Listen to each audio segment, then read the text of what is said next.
Hello everyone, इस video में discuss करेंगे राइटर मैरी शेले को, जो कि राइटर है नॉवल जो कि आपके कोर्स में इंक्लूड है फ्रैंकेनस्टाइन। बहुत ही इंटरेस्टिंग और बहुत ही मशहूर नॉवल है।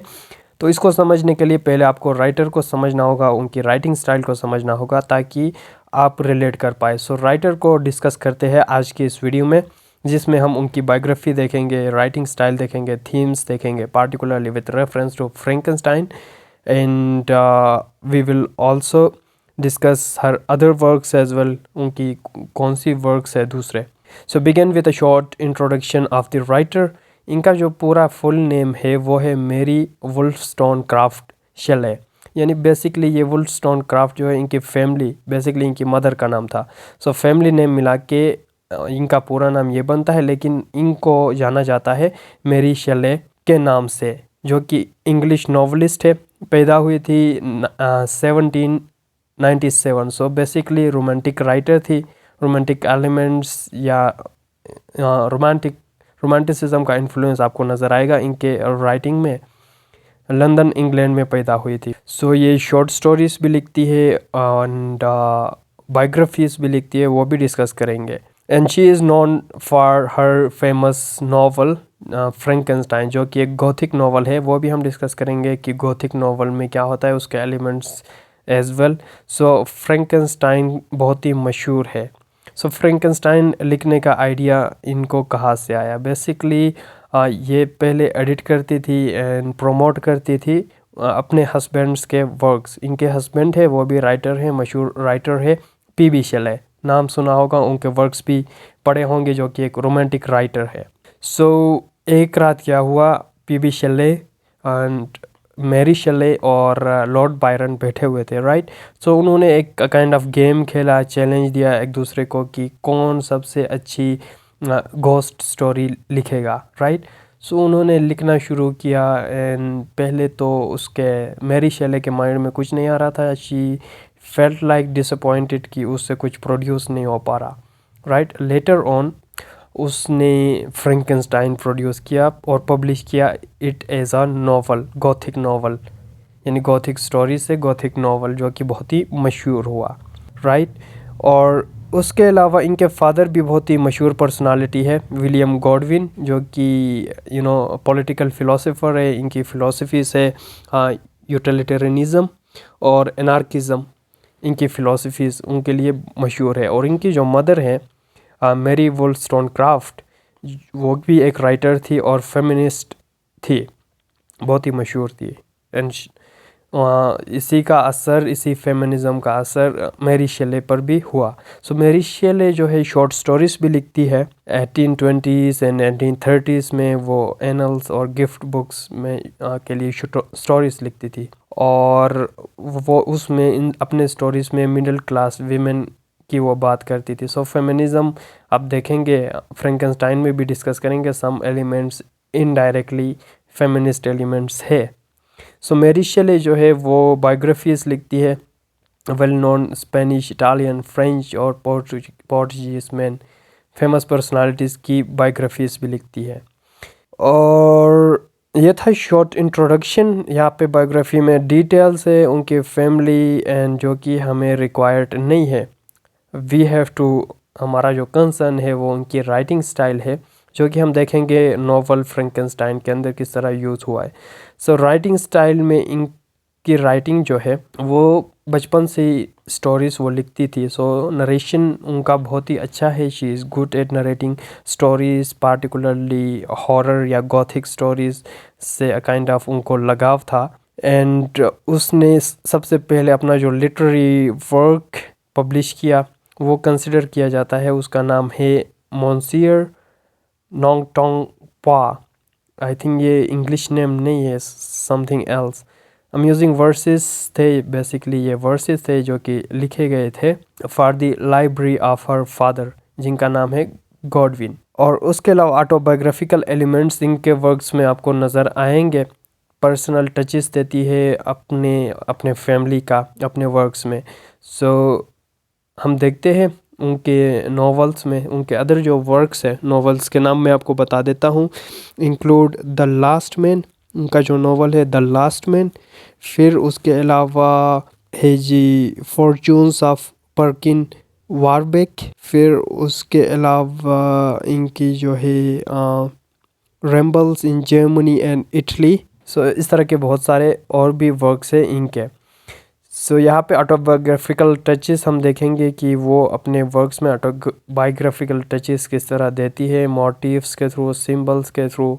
There is a symbol of father and daughter जो कि इनके वर्क्स में रिकरिंग थीम है, यानी मोटिव है, सिंबल है। सो उनकी एक नावल है, एक और मशहूर नावल जिसका नाम है मिथिल्डा, जो कि पब्लिश हुआ था 1820 में। वहाँ पे भी पर्सनल टचेस आपको नज़र आएंगे, जिसमें 3 सेंट्रल कैरेक्टर्स है जो कि रिप्रेजेंट कर रहे होते हैं। मैरी शेले यानी हरसेल्फ, फिर उनके फादर विलियम गॉडविन और उनके हस्बैंड पीबी शेले यानी पर्सी B शेले, right. So personal touches का हमने देखा। फिर नॉवलिस्ट जॉनरास, कौन से जॉनरास में वो लिखती है, स्टाइल्स। सो उनमें पार्टिकुलरली वो 3 विविड नॉवलिस्ट जॉनरास में वो लिखती है, जो कि गॉडविनियन नॉवेल्स, गॉथिक नॉवेल्स और Walter's Scott's new historical novels. So इनमें हम फोकस करेंगे गॉथिक नॉवल के ऊपर, बिकॉज हमारा जो स्टोरी है, नॉवल है फ्रैंकेनस्टाइन, वो एक गॉथिक फिक्शन है, गॉथिक नॉवल है जिसमें एलिमेंट्स है गॉथिज़्म के। सो इसको मैंने अलग सा डिस्कस किया हुआ है, गॉथिक फिक्शन क्या होता है, उसके एलिमेंट्स क्या होते हैं, पार्टिकुलरली मैंने डिस्कस किया हुआ है एडगर एलन पो को, उनकी जो स्टोरी है the fall of house of Usher, उसको रिलेट करते हुए। सो उसमें आप डिटेल से समझेंगे अगर आप वो वीडियो देखें कि गॉथिक फिक्शन क्या है, उसके एलिमेंट्स क्या है। सो फेमिनिज़म भी देखने को मिलेगा उनके वर्क्स में, बिकॉज वो फेमिनिस्ट राइटर थी, उनकी मदर भी फेमिनिस्ट थी। सो इसका इन्फ्लुएंस था। सो फ्रैंकेनस्टाइन के अंदर भी फेमिनिस्ट लेंस या प्रोस्पेक्टिव आपको देखने को मिलेगा। डायरेक्टली नहीं है, ये इनडायरेक्टली है, और कुछ क्रिटिक्स इस तरह इंटरप्रेट करते हैं, यानी फेमिनिस्ट लेंस के थ्रू फ्रैंकेनस्टाइन को इस तरह इंटरप्रेट करते हैं। For example, Frankenstein had been greatly influenced by Mary Shelley's loss of a baby, यानी खुद की जो है पर्सनल टच भी है कि उनकी जो है बेबी लॉस हुआ था, a kind of miscarriage or something like that. So she says that the novel contains a birth myth. एक बर्थ मिथ इन्होंने जो है डिस्क्राइब किया है अपने नॉवल के अंदर, जिसमें वो कहती है कि एक विमेन ही एक बच्चे को जो है पैदा कर सकती है, उसकी परवरिश कर सकती है, मेल नहीं कर सकता। हम देखते हैं विक्टर फ्रैंकेनस्टाइन यानी a kind of monster create करता है, बर्थ तो नहीं देता, काइंड ऑफ इनडायरेक्टली बर्थ देता है, तो वो डिस्ट्रक्शन की तरफ जाता है। सो यहाँ पे एक मदर का बड़ा रोल है कि किस तरह her crucial role in giving birth उन्होंने प्रोजेक्ट किया है। Her guilt and her birth causes the death of her mother and her failure as a mother.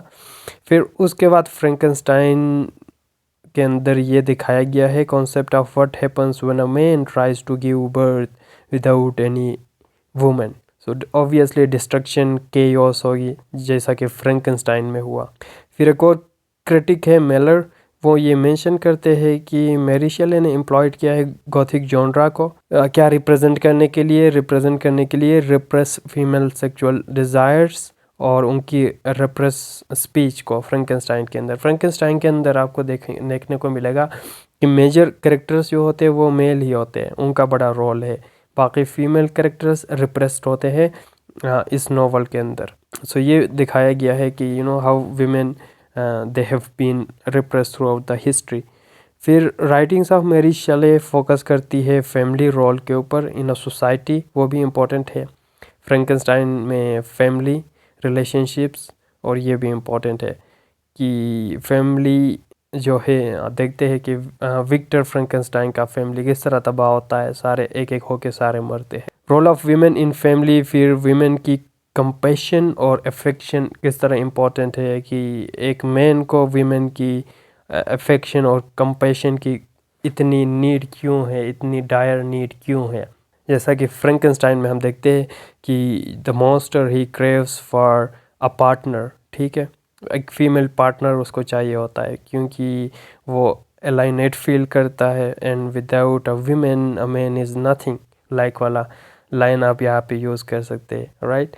So women compassion is very important in our life.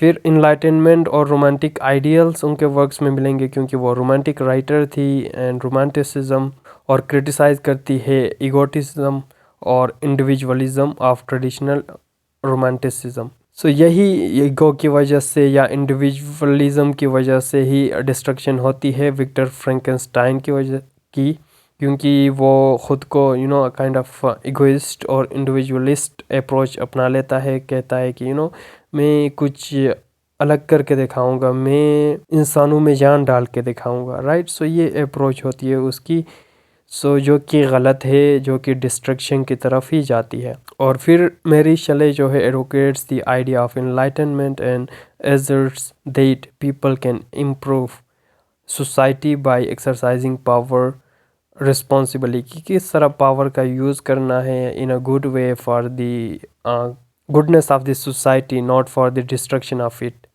जिस तरह Victor Frankenstein ने अपना power irresponsibly use किया और जो कि तबाही की तरफ ही जाती है।